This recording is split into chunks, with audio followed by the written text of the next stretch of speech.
ठहरिए। आपको ज्ञात नहीं, प्रभु ब्रह्मचारी इच्छानंद सरस्वती जी महाराज के विश्राम गृह के आसपास महिलाओं का प्रवेश निषेध है। मुझे बाबा जी से बात करनी है, एक बार बात करवा दीजिए। बाबा महिलाओं से अकेले नहीं मिलते। आपके साथ कोई पुरुष या सगा संबंधी आया है? बाबा जी। पाप मत करो।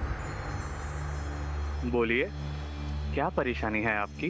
बाबा जी, मैं आपकी बहुत बड़ी भक्त हूँ। आपके आशीर्वाद से मैंने और मेरे पति ने बहुत तरक्की की है। हाल ही में हम लोगों ने एक घर खरीदा है। हम चाहते हैं कि आप हमारे घर आके पूजा करें। हम आपके साथ ही गृह प्रवेश करना चाहते हैं। आप अपने पति को हमारे पास भेज दीजिए, हम अवश्य चलेंगे। ठीक है?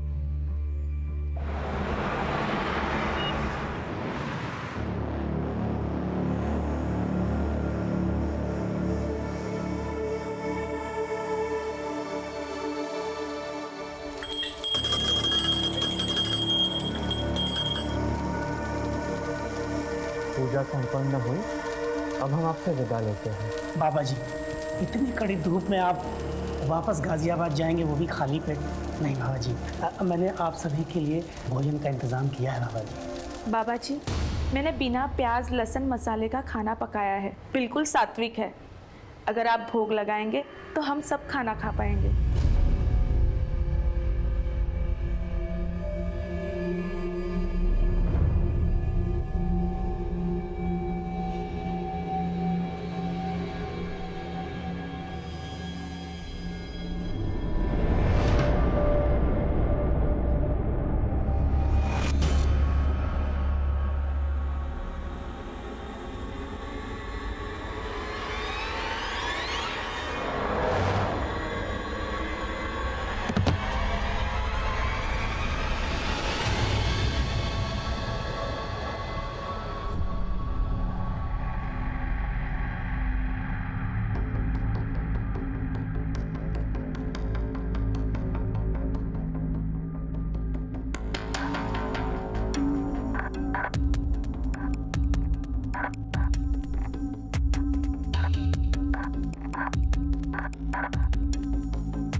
एक पाखंडी बाबा द्वारा धर्म और आस्था के नाम पर कलंकित करने वाले किस्से तो बहुत देखे होंगे आप, लेकिन जो आज आपने देखा वो किसी अपवाद से कम नहीं। एक बहुत ही सोची समझी साजिश के तहत एक धर्म गुरु को कलंकित किया जा रहा था। इसमें कितना सच था, कितना झूठ, कौन था अत्याचारी, क्या था अत्याचार, ये एक ऐसा केस था जो गाजियाबाद का मशहूर केस बनकर सामने आया और ना जाने कितने घिनौने जुर्म का पर्दाफाश कर दिया। चेयरपर्सन मैडम, आपके हेल्प के लिए थैंक यू। मैं घर के बाहर तो एक लड़ाई जीत गई, लेकिन अपनों से हार गई हूँ। ऑफिस, गली, मोहल्ले, हर जगह उसकी वजह से नाक में दम हो गया है। मेरे माँ बाप, फ्रेंड्स, रिलेटिव कोई मेरे साथ नहीं है। मैं अकेली पड़ गई हूँ और सोचती हूँ कि मैं जिंदा क्यों हूँ।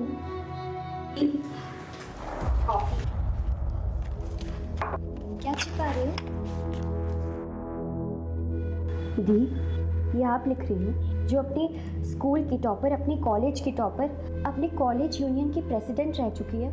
दी, you were an inspiration to everyone. थी, हूँ नहीं।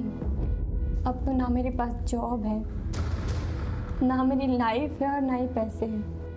दी, मेरी मानो तो आपको पापा की बात मान लेनी चाहिए।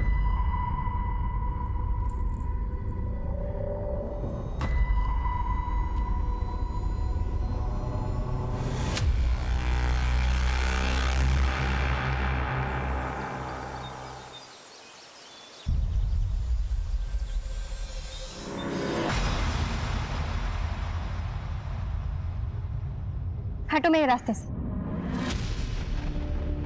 देखो रितु, मैं फिर तुम्हें कह रहा हूँ, केस वापस ले लो, तुम्हारी लाइफ फिर पहले जैसे नॉर्मल हो जाएगी। तू हटेगा मेरे रास्ते से या मैं पुलिस को बुलाऊं? उम्र भर अपने भाई की तरह जेल में सड़ेगा। हटो।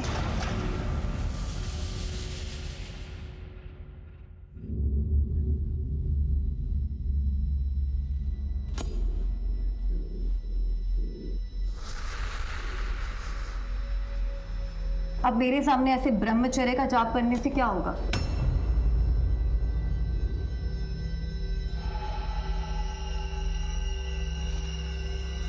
आपकी मनसा क्या है? आपको मैंने कितना समझाया लेकिन आप तो माने ही नहीं। आप तो अपनी भक्ति और शक्ति से सबके दिल जीतते रहे। ऐसे थोड़ी ना चलता है। मैंने अपना शरीर लुटाया है, ऐसे थोड़ी ना चुप रहूंगी। लीजिए, अगर ये चुप बैठ भी गई तो हम चुप नहीं बैठने वाले। क्यों गजेंद्र? मैं चुप नहीं हूँ बाबा जी। वीडियो क्लिप न्यूज चैनल्स भेजने को तैयार है। कुछ एमएमएस भी भक्तों तक वायरल हो जाएंगे। फिर तो प्रभु देवता से दानव कहलाएंगे। आपको क्या चाहिए? सिर्फ 4 करोड़।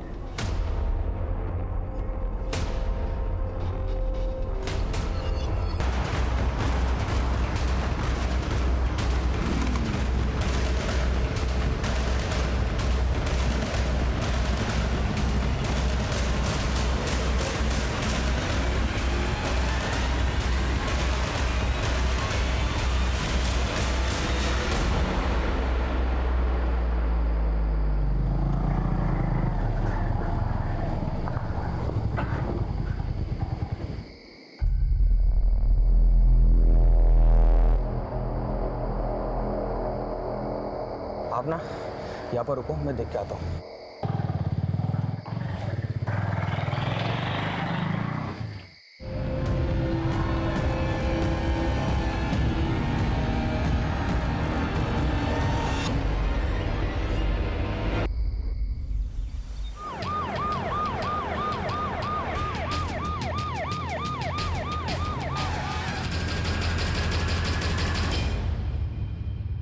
पर मुझे लग रहा है इस सब में दीपेश या उसकी फैमिली का इन्वॉल्वमेंट हो सकता है, क्योंकि ऋतु बादल की वजह से उसकी फैमिली को काफी जिल्लत झेलनी पड़ी थी।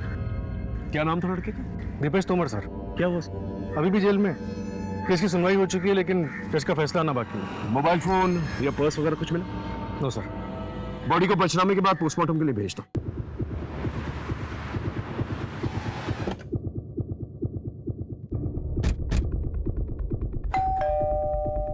सर हम क्यों उस लड़की को मारेंगे या मरवाएंगे? हमारे बेटे की जो जिंदगी बर्बाद होनी थी वो तो हो ही गई। सेशन कोर्ट ने तो अपना फैसला सुना दिया, आप हाई कोर्ट में अपील कर देते। वैसे भी ऋतु तो मर चुकी है, आप कोई ना कोई जुगाड़ करके अपने बेटे दीपेश को जेल से निकलवा लेते। हम कुछ नहीं करने वाले सर। ये दीपेश के साथ फोटो में ये शख्स कौन है? ये मेरा छोटा बेटा सर्वेश है, केरला गया। हम आयुर्वेदिक दवाई के थोक विक्रेता हैं, वही लेने गए। जरा फोन लगाइए उसे। लगे लगे।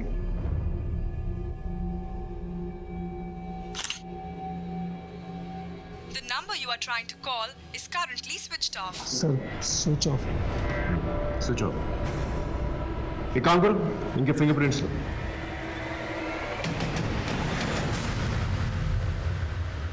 इस सर्वेश का मोबाइल सर्विलेंस पे डालो और उसके कॉल रिकॉर्ड्स निकालो और उसके फोटोज खबरी नेटवर्क पे डिस्ट्रीब्यूट करो। Right sir. अपने एक आदमी को तोमर के घर के आसपास नजर रखने के लिए कहो। Okay okay sir. ये ऋतु के माँ बाप से बात हुई? उन्हें पुलिस स्टेशन आने के लिए कहा है सर।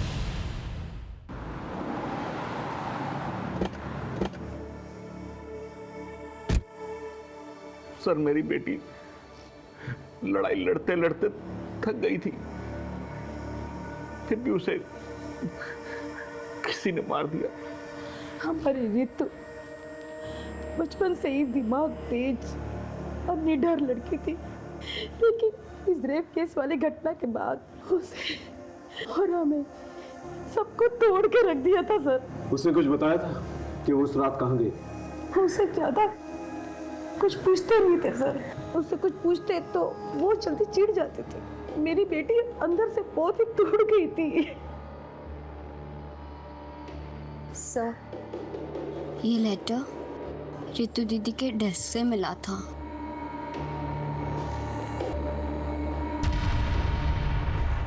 कहीं ऐसा तो नहीं कि बदनामी के डर से आप ही लोगों ने उसे मार दिया, मरवा दिया? ऐसा नहीं है सर, मुझे अपनी बेटी ऋतु से बहुत उम्मीदें थी। मैं अपनी उम्मीदें हार गया था, इसलिए सर मैं बहुत परेशान हो गया था। ऋतु की बेहतरी के लिए हमसे जो बन पड़ रहा था, जो कर सकते थे सर, हमने बहुत कोशिश की। माँ मैं कैसे शादी करूँ? अभी मैं अपने पैरों पे भी खड़ी नहीं हुई हूँ। ना तो मेरे पास जॉब है, ना तो मेरे पास सेविंग्स और ना ही खुद का घर है। अब आप खुद बताओ, अगर मैं सेटल हो जाती हूँ और कल को मेरा डाइवोर्स हो जाता है तो कहाँ जाऊँगी, क्या करूँगी? अरे तुम लोग तो ऐसे बात करो जैसे कि इस रेप की घटना के बाद कोई भी लड़का उतावला हो रहा होगा इससे शादी करने के लिए। हर जगह से रिजेक्शन आ रहा है। आखिर तुझे जरूरत क्या थी ये केस करने की? पापा, वो मेरा कलीग था, हमें क्लाइंट पीपीटी रेडी करनी थी। अब मुझे क्या पता था कि वो मेरी ड्रिंक स्पाइक कर देगा और मेरे साथ वो सब कुछ करेगा। अब मैं बाहर वालों को क्या बोलूं जब आप लोग ही मुझ पे ट्रस्ट नहीं करते। ऐसा नहीं है सर कि हम अपनी बेटी ऋतु पर ट्रस्ट नहीं करते थे, लेकिन लोगों की बातों और उनके तानों ने हमें फ्रस्ट्रेट कर दिया था सर। और जैसे जैसे ये केस की सुनवाई होती रही, मीडिया और सोशल ऑर्गेनाइजेशन ने उसकी लड़ाई को सराहा और इसके बाद ऋतु के मन में आत्मविश्वास फिर से जगने लगा था। फिर सर हमने उसे नए सिरे से सब कुछ करने को कहा। देख बेटा, जो मैं तुझे उपाय बता रहा हूँ ना, उसे मान। मैं किसी साधु संत के पास नहीं जाऊँ, पर किसी साइकेट्रिस्ट को तो कंसल्ट कर सकती है। I mean, किसी से भी कंसल्ट करो, पर करो, जाओ कहीं। उसके बाद वो कहाँ गई? सर फिर वो साइकेट्रिस्ट डॉक्टर रूपसी बसी से मिलने गई थी। सर ऋतु के मर्डर में हम उसके फादर महेश बादल के हाथ को कंप्लीटली रूल आउट नहीं कर सकते। एक काम करो, इसके भी फिंगरप्रिंट्स मैच करके देखो और उसके कॉल रिकॉर्ड्स निकालो। Right sir.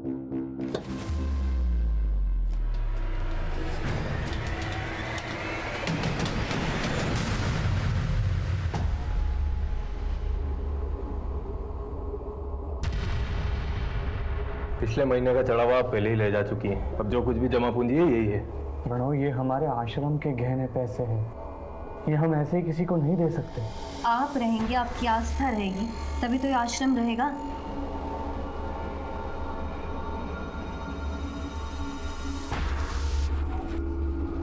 कितने पैसे है ये? कुल 25 लाख। और बाकी के पैसे? इससे ज्यादा नहीं मिल सकता। बाबा के टट्टू, तुम ज्यादा मत बोलो।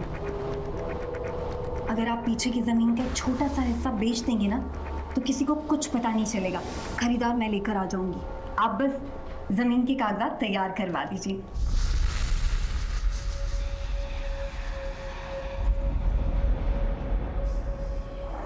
हाँ जी, मैं ऋतु बादल की साइकेट्रिस्ट हूँ। ऋतु मेंटली बहुत स्ट्रांग थी, मेडिटेशन और रनिंग से वो क्विकली रिकवर कर रही थी। डॉक्टर, आज तो रनिंग करते वक्त मेरे पीछे मेरे रेपिस्ट का भाई पड़ गया था। व्हाट? लेकिन मैंने उसे डांट कर भगा दिया। मैंने बोला कि मैं पुलिस में कंप्लेंट कर दूंगी। That's great. ऐसे ही अपनी जीने की चाहत और जोश को बनाए रखो।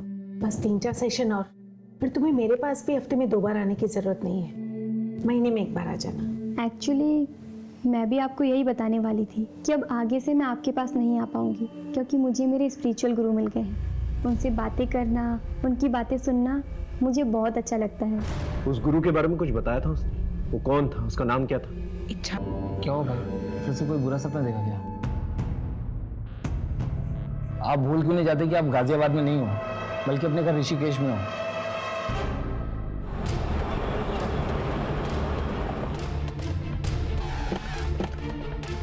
कोई कहता है नौकरी परेशान कर रही है, कोई कहता है पत्नी परेशान कर रही है, कोई कहता है माँ बाप परेशान कर रहे हैं, कोई कहता है बच्चे परेशान कर रहे हैं।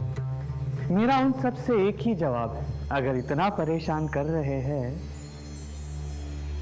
तो छोड़ दो ना। मुझे मेरे भक्त परेशान कर रहे हैं, नहीं ना? क्षमा चाहता हूँ, आप लोगों को नीचे बैठना पड़ रहा है। जी, ऋतु बादल आपकी शिष्य थी मतलब? जी, उसका मर्डर हो गया। ओम शांति।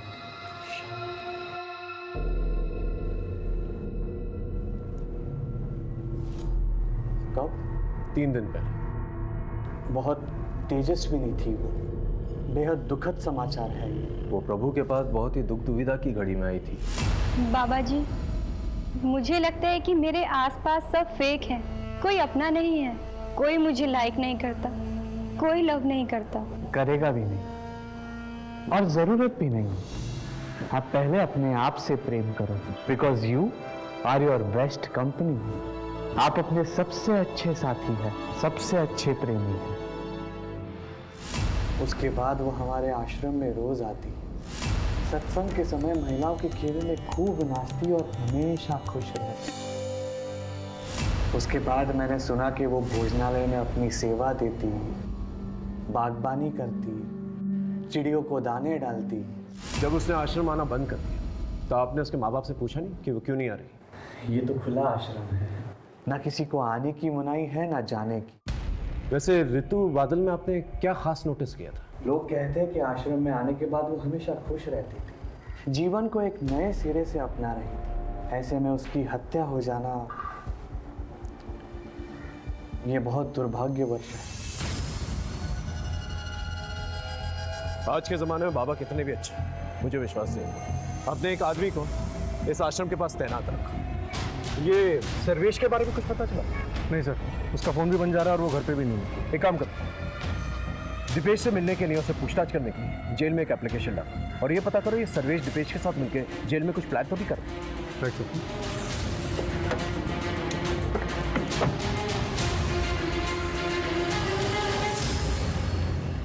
ये रही ऋतु बादल की पोस्टमार्टम रिपोर्ट। रिपोर्ट के हिसाब से मौत रात 11:30 से 1:30 के बीच में हुई और मौत गला दबाने की वजह से हुई। इसके अलावा कोई खास इन्फॉर्मेशन नहीं है। कॉल रिकॉर्ड्स में कोई सस्पिशियस? नो सर, लेकिन ऋतु का फ़ोन मौत के ठीक 1 महीने पहले से दिन में काफ़ी टाइम के लिए बंद रहने लगा। लोकेशन चेक किया? कहाँ ऑन हुआ, कहाँ ऑफ हुआ? सर, बाबा के आश्रम में ऑफ होता था और घर में ऑन होता था। सर हाँ सर, ये रहे फिंगरप्रिंट रिकॉर्ड्स। ओके, इसके मुताबिक ऋतु के गर्दन पे जो फिंगरप्रिंट्स मिले वो उसके माँ बाप से मैच नहीं करते और ना ही दीपेश के बाप से मैच करते हैं। या फिर शायद दीपेश के फरार भाई सर्वेश ने हत्या की। राम राम सर जी। बोलो। आपका शक सही निकला था। दीपेश ने अपने भाई सर्विस का हिस्ट्री शूटर अवनीश से कांटेक्ट करवाया था। फिर तो सर अवनीश के अड्डे पर धावा बोलते हैं, क्योंकि अब जेल जाकर दीपेश से पूछताछ करने की जरूरत तो नहीं पड़ेगी। राइट।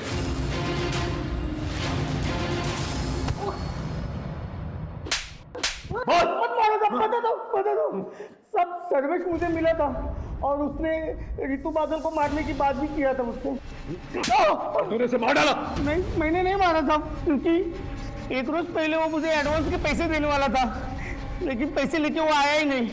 फिर दूसरी सुबह हमें पता चला कि उस लड़की की मौत हो गई। सच बोल रहा? भगवान की कसम साहब, सच बोल रहा हूँ। ये सर्वेश तुमर के बारे में पता कर।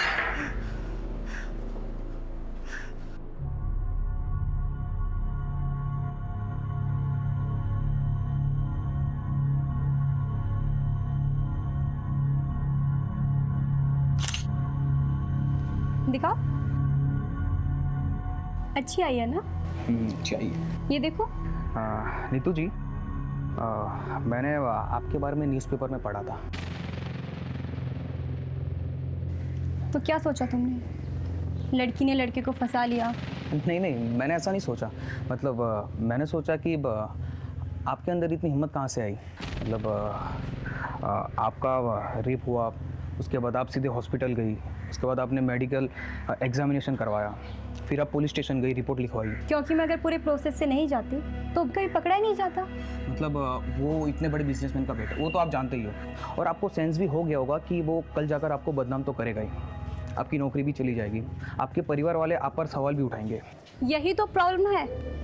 आज तक औरतें और लड़कियां यही सोच सोच कर अत्याचार सहते आ रही, पर अब नहीं। आखिर हमारे समाज में कभी ना कभी किसी ना किसी को तो कदम उठाना पड़ेगा। ये आपने सही कहा। वैसे मैं ना आपका बहुत बड़ा फ़ैन हूँ। मतलब आपको कभी भी मेरी ज़रूरत पड़े ना तो प्लीज़ आप मुझे बुलाइए।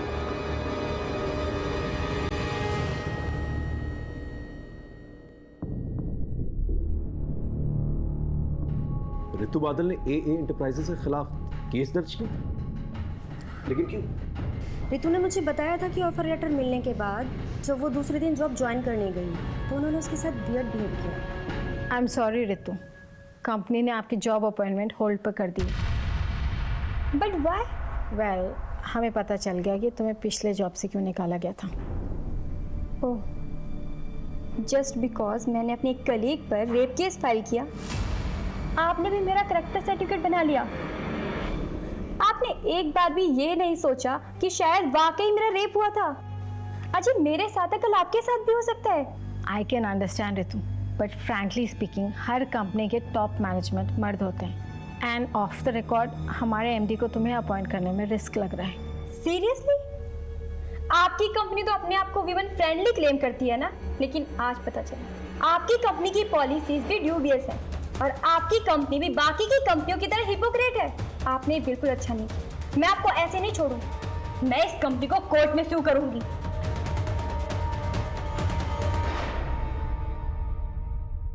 अब ऋतु रही नहीं है तो केस का कोई फायदा नहीं है। कंपनी ने एम्प्लॉय को भी निकाल दिया है। सर हो सकता है कि उस एम्प्लॉय ने बदला लेने के लिए ऋतु का मर्डर कर दिया या फिर करवा दिया। उस एम्प्लॉय की डिटेल्स हैं आपके पास? ये उसका बायोडेटा। सोनल गुनात्रा। मेरी कंपनी ने मुझे सिर्फ एक पंचिंग बैग के जैसे यूज़ किया है। मेरे एमडी ने खुद एक पेपर लाके दिखाया था मुझे, जिसमें लिखा था कि ऋतु ने पिछली कंपनी पर एक रेप केस डाला और मुझसे उन्होंने कहा कि ऋतु को जॉब से बाहर निकाल दो। फिर बाद में जब ऋतु ने इस कंपनी पर केस डाला तो मेरे एमडी ने कंपनी की इमेज को साफ सुथरा रखने के लिए मुझे जॉब से बाहर निकाल दिया और कहा कि ऋतु को एम्प्लॉय करने का डिसीजन मेरा पर्सनल डिसीजन था, ना कि कंपनी का डिसीजन। आप 10 तारीख को रात को 11:30 बजे से 1:30 बजे के बीच में कहाँ थी? सर मैं अपने पीजी में थी, गौतम नगर में। ठीक है, आप जा सकते। इसके स्टेटमेंट को क्रॉस चेक करो, देखो ये सच बोल रही है। ऋतु मर्डर केस में हमारे पास कोई ठोस सबूत नहीं था, लेकिन हमारे शक के दायरे में ऋतु के माँ बाप, रेपिस्ट दीपेश तुमर उसका बाप और उसका भाई सोनाल गुनात्रा और साथ ही साथ ब्रह्मचारी इच्छानंद सरस्वती का वो आश्रम था।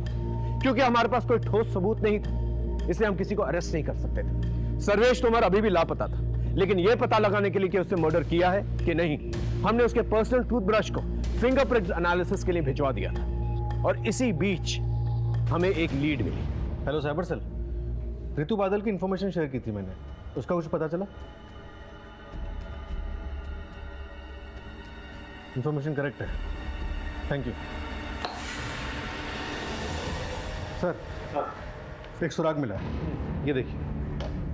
ऋतु बादल का सोशल मीडिया पे 2 अकाउंट्स हैं, एक ये और एक ये। एक नॉर्मल ऋतु बादल के नाम से और एक योगिनी ऋतु बादल के नाम से। तुम कहना क्या चाहते हो? सर ये दोनों अकाउंट्स 2 अलग अलग नंबर से लिंक हैं। इसका मतलब ऋतु बादल ने अपने अंदर बदलाव महसूस किया, इसलिए उसने एक नया नंबर। सर साइबर सेल से ये दूसरा नंबर मुझे जल्दी मिल जाएगा। इसके बाद मैं इसके कॉल डिटेल्स और इसकी लोकेशन डिटेल दोनों निकलवा दूँ। गुड। नमस्ते बाबा जी। ये लीजिए। परेशान ना बाबा जी, मैं सलोनी जी की कोई बात टाल नहीं सकता। जमीन पे कंट्रोल आपका ही रहेगा। मुझे लंदन हेड ऑफिस को नए नए इन्वेस्टमेंट दिखाने होते हैं, वो मैं दिखा दूंगा और इस तरह आपके पैसों की प्रॉब्लम भी सॉल्व हो जाएगी। और फिर जब आपके पास पैसे आ जाएंगे आप अपनी ज़मीन वापस ले लीजिएगा।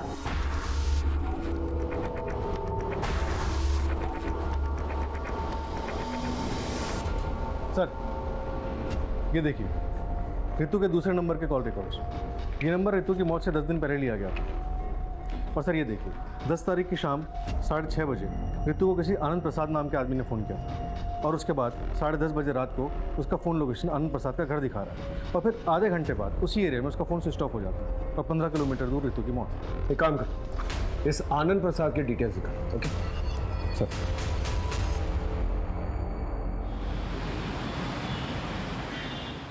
मिस्टर आनंद प्रसाद इस लड़की को जानते हैं?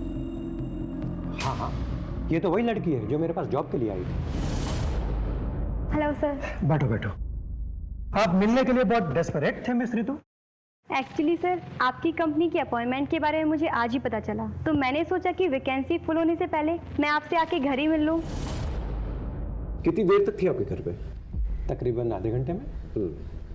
उसके तुरंत बाद उसका मोबाइल नेटवर्क ऑफ हो जाता है और उसके आधे घंटे की दूरी पे उसका मर्डर हो जाता है। क्या बात कर रहे हैं आप? मैंने तो उसे जॉब पे रखने का मन बना लिया था। ठीक है, थैंक यू वेरी मच, आप जा सकते हैं। सर वैसे तो ये आनंद प्रसाद MD है, लेकिन मुझे इस पर भी शक हो रहा है।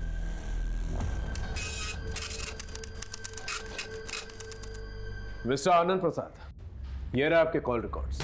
इसके मुताबिक अब बहुत यंग लड़कियों के संपर्क में थे। So what, is there any problem? Yes there is. ये यंग लड़कियां सावली सलोनी आपको भेजा करती थी।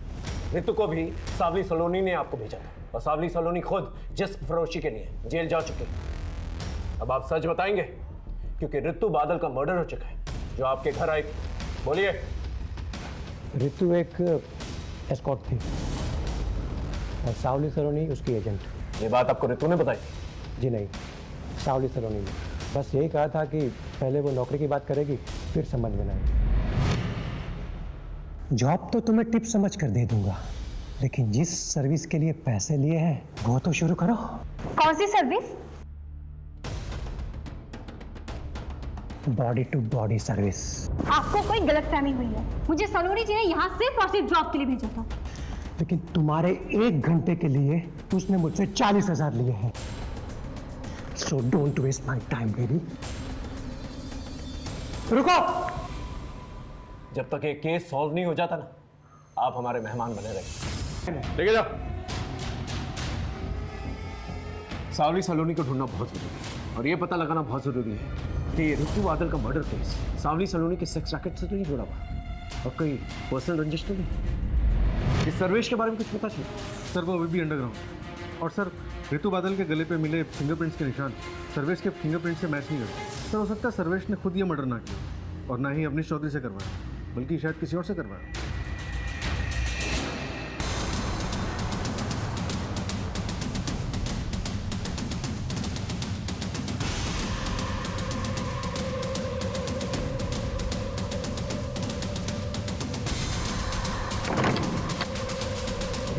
क्या हुआ? बाहर पुलिस आई है। पुलिस? तोड़ दो। पुलिस आ गई। छापा पड़ गया। भागो भागो।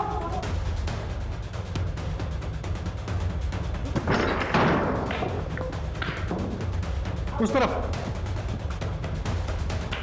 सर्च करो।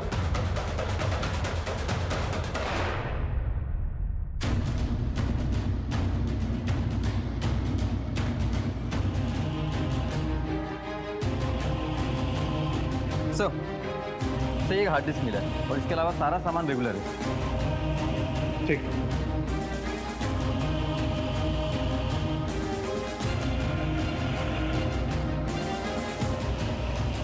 और सर इसमें काफ़ी आदमी ऐसे हैं जो कोई मूवमेंट नहीं कर रहे हैं, ऐसा लगता है जैसे बेहोशी की हालत में। सर एक और वीडियो है।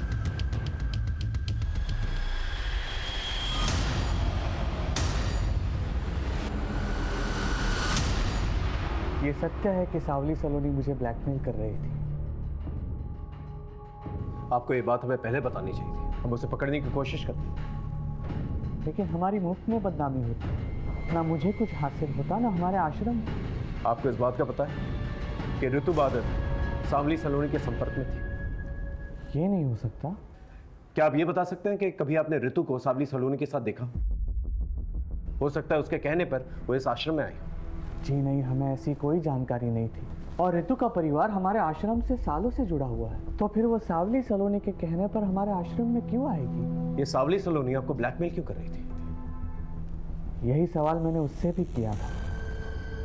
तुम्हारे इस धर्म के धंधे ने? धंधा नहीं, आस्था बोलिए। हाँ हाँ वही वही।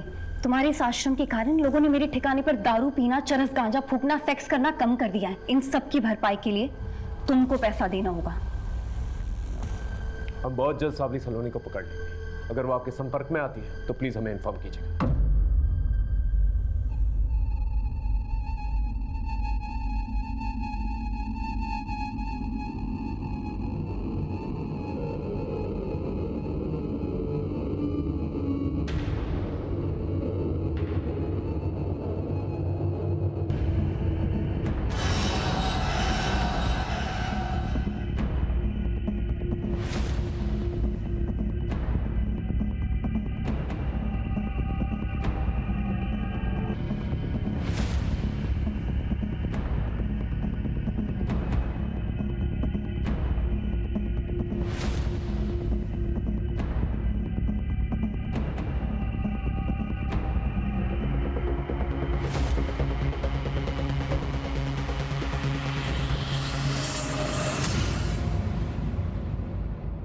सर मैंने रितु बादल, सावली सलोनी और आनंद प्रसाद इनके कॉल रिकॉर्ड्स को क्रॉस चेक किया और सर एक नंबर कॉमन पाया। किसका?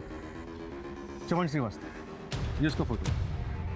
ये नंबर हरिद्वार के एड्रेस पर रजिस्टर्ड और सर इस नंबर की कॉल लोकेशंस और रितु की कॉल लोकेशंस सब मैच करते हैं और रितु के मर्डर साइट से भी मैच करते हैं। और मर्डर के बाद? मर्डर के बाद 2 दिन पहले तक इसका लोकेशन ऋषिकेश ही दिखा रहा था। एक काम करो, तुम ऋषिकेश जाओ, बस चमन के बारे में पता करो। सर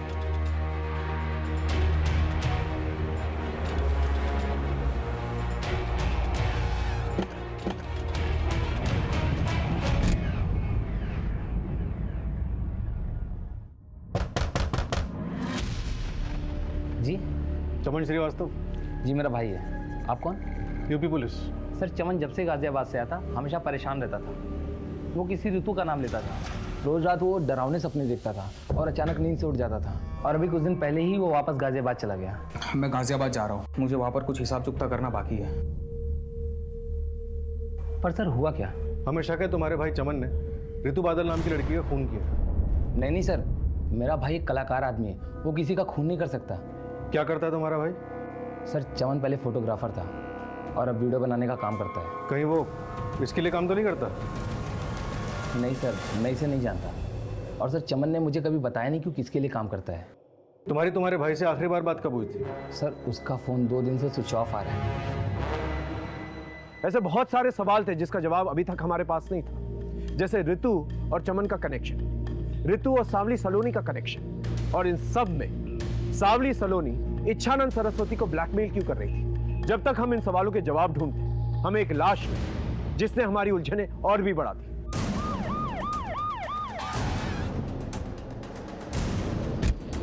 चमन श्रीवास्तव की बॉडी मिली है सर, किसी तेज धार वाले वेपन से उसका पेट काटा गया। मर्डर वेपन मिला? सब आसपास देख लिया सर, कुछ नहीं मिला।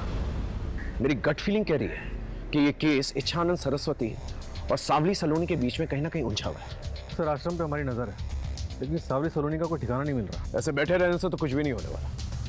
एक काम करो, तुम कस्टमर बन के रेड लाइट एरिया में जाओ और सावली सलोनी के बारे में पता करो। ये कहीं ना कहीं तो अपना धंधा चला रही है।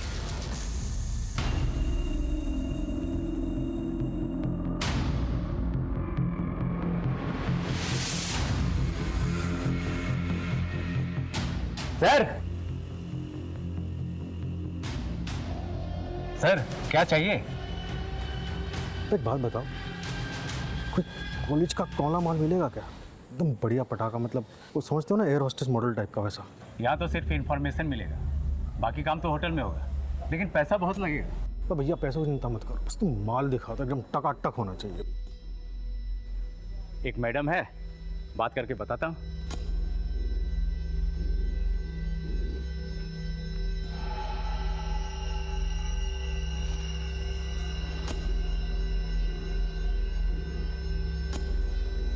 सर गाड़ी वाड़ी है क्या?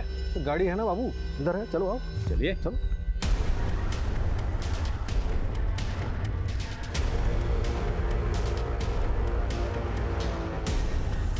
ये लोग आनंद विहार की तरफ जा रहे हैं, फॉलो करते रहो, लेकिन डिस्टेंस बना के रखो।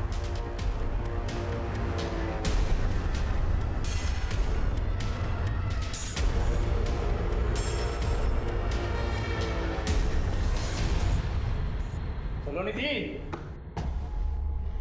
सर ये सलोनी जी ही हैं जिसके पास गाजियाबाद में किसी भी टाइम पर टॉप क्लास की इंटरनेशनल लड़कियां मिलती हैं। अच्छा तो ये हैं। आप इंजॉय कहाँ करेंगे, यहाँ या होटल में? देखिए एंजॉय तो हम कहीं और ही करेंगे, फिलहाल आपका वॉशरूम यूज करेंगे। सर अंदर है ना? आते हैं। टीम बी ऊपर आ जाओ जल्दी। चलिए आप दोनों को एंजॉय कराते हैं।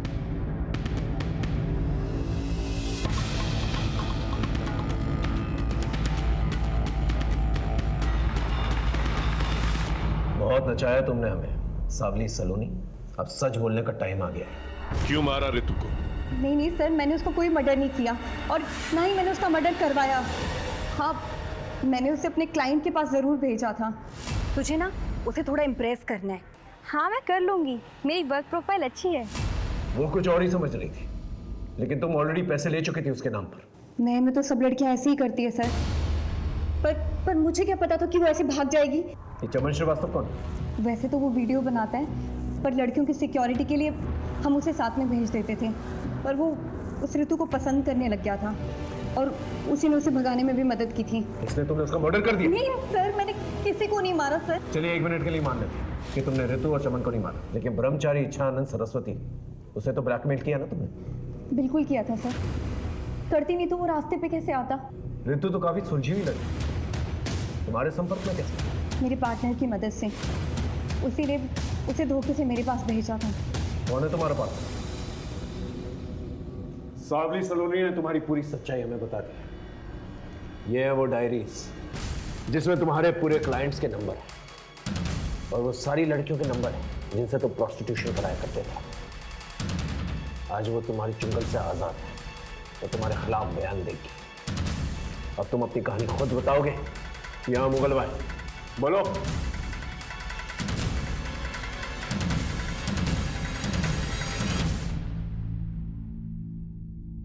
देखिए, मैं पहले ही क्लियर कर दूं कि ना ही मैंने ऋतु को मारा है ना मरवाया है। वो तो मुगल भाई लेंगे, पहले तुम अपनी काली करतूतों के बारे में बताओ। संभोग और समाधि, ये दोनों ऐसी चीजें हैं जिससे भारत देश में किसी भी मूर्ख या किसी भी होशियार को लपेटा जा सकता है। मैं 5 स्टार होटल में सिक्योरिटी गार्ड की नौकरी किया करता था। वहां मैं देखता था साधु महात्मा को कुछ युवतियों के साथ आते जाते। बस उसी दिन से मुझे मेरा जीवन सत्य मिल गया। मैंने मंदिर बनवाया और फिर मसाज पार्लर के जरिए देह व्यापार का धंधा शुरू किया।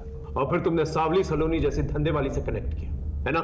मैं सावली सलोनी जैसे लोगों के पास लड़कियां भेजता और फिर दूसरी बार उन्हीं क्लाइंट्स के साथ डायरेक्टली डील करता। इसलिए सावली सलोनी अपना पैसा निकलवाने के लिए तुम्हें ब्लैकमेल कर रही थी। अरे ऐसे थोड़ी ना, हमारा नेटवर्क कश्मीर से लेकर कन्याकुमारी तक और सूरत से लेकर कोलकाता तक फैला हुआ है। आप देश विदेश कहां भी जाओ, हमारी सेवाएं आपको एक फोन कॉल में उपलब्ध की जाएंगी। वो 17 फोन हमें मिल चुके हैं और वो नई लड़कियों को जो नया नंबर देते थे उसके बारे में ही पता चल चुका है, जैसे तुमने ऋतु को दिया था। लेकिन बहुत बड़ी गलती कर बैठे तुमने ऋतु को अपने प्रेम जाल में फंसा दिया। तुम्हारे अड्डे से हमें ये चिट्ठी मिली है जिसमें साफ साफ लिखा है ऋतु ने क्या करवाना, ये कौन सी बड़ी बात थी। वो मेरे प्यार में बाहर कुछ ना बोलती और फिर धीरे धीरे उन्हें इस जीवन की आदत पड़ जाती। लेकिन ऋतु ऐसी लड़की नहीं, इसीलिए मैंने ऋतु को नौकरी के लिए सावली सलोनी के पास भेजा था। तुम एक काम करो, तुम सावली सलोनी से जाके मिलो। वो हमारी परम भक्त है, वो तुम्हें सही इंसान से मिलवा देगी जो तुम्हें बेहतरीन नौकरी देगा। थैंक यू सो मच बाबा जी। लेकिन ऋतु वहां से भाग गई।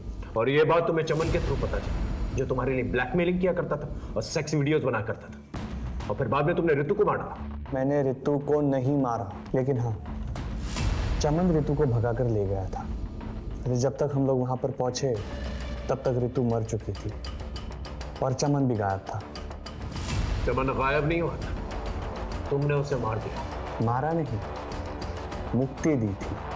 ऋतु की मौत से व्याकुल हो गया था। बार बार पुलिस के पास जाने की धमकी दे रहा था। मैंने बहुत समझाया उसे, लेकिन वो नहीं समझा। अब समझने की बारी तुम्हारी है और तुम्हें समझाएगा देश का कानून। ऐसा केस बनाऊंगा ना तुम्हारे खिलाफ कि तुम्हारा बड़ा सा बड़ा क्लाइंट जो है तुम्हारी बेल नहीं दे पाएगा। अगर ऋतु को बाबा ने नहीं मारा तो फिर किसने मारा? एक काम करो, ऋतु के मर्डर की रात के इंसिडेंट टाइम से मैच करके देखो। उसके कॉल रिकॉर्ड्स और लोकेशन रिकॉर्ड्स दोबारा से चेक करो। कातिल हमारे रेडार में ही है, बस पकड़ में नहीं आ रहा है। ऋतु ने चमन के फोन से आपके लैंडलाइन नंबर पर उस रात आप लोगों को फोन किया था। आपस में फैसला कर लीजिए आप कि ऋतु को किसने मारा है। सर, मैंने मारा अपनी बेटी ऋतु को। उसका फोन आया था मेरे पास। पापा, वो आपका इच्छानंद बहुत ही गिरा हुआ आदमी है। वो बहुत ही घटिया इंसान है। वो उसने मुझे प्रोस्टिट्यूशन में डालने की कोशिश की। मैं अपने एक दोस्त के साथ ग्रीन पार्क के गेट नंबर 2 के पास हूँ। पापा, प्लीज जल्दी आ जाओ। सर, मैं उससे बहुत तंग आ गया था और बाबा की बुराई मैं नहीं सुन सकता था, इसलिए गर्दन दबाकर मैंने उसे मार दिया। झूठ बोल रहे सर। ऋतु का फोन मुझे आया था सर। बाबा जी को हम पूछते हैं और ऋतु फोन पे बाबा जी के बारे में अनाप शनाप बके जा रही थी। बस गुस्से में आकर मैंने उसे मार दिया।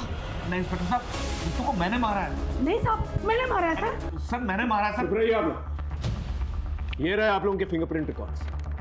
ये रितु के गर्दन पे मिले फिंगरप्रिंट रिकॉर्ड्स और आप दोनों के फिंगरप्रिंट रिकॉर्ड्स मैच नहीं होते।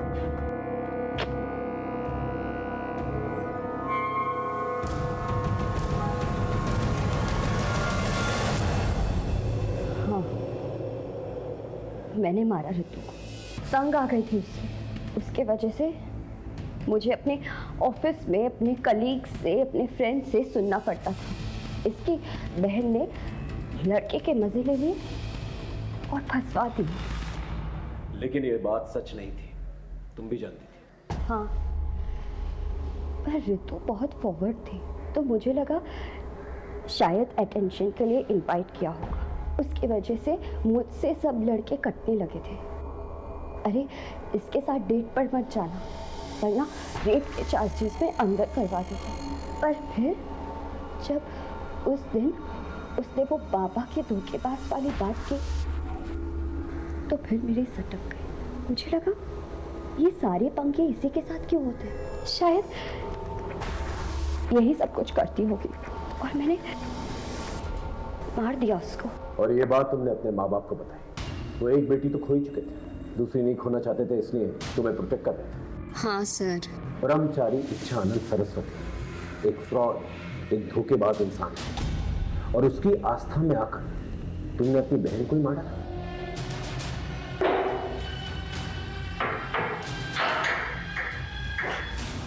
ब्रह्मचारी इच्छानंद सरस्वती उर्फ अनुज अजय द्विवेदी, उसके सपनों ने उसे गलत रास्ता इख्तियार करने पर मजबूर किया, जबकि मधु ने अपना संयम और आपा खोया। खून और आदर्शों के रिश्तों पर भरोसा ना करके उसने अधर्म का रास्ता चुना और गुनाह कर बैठी।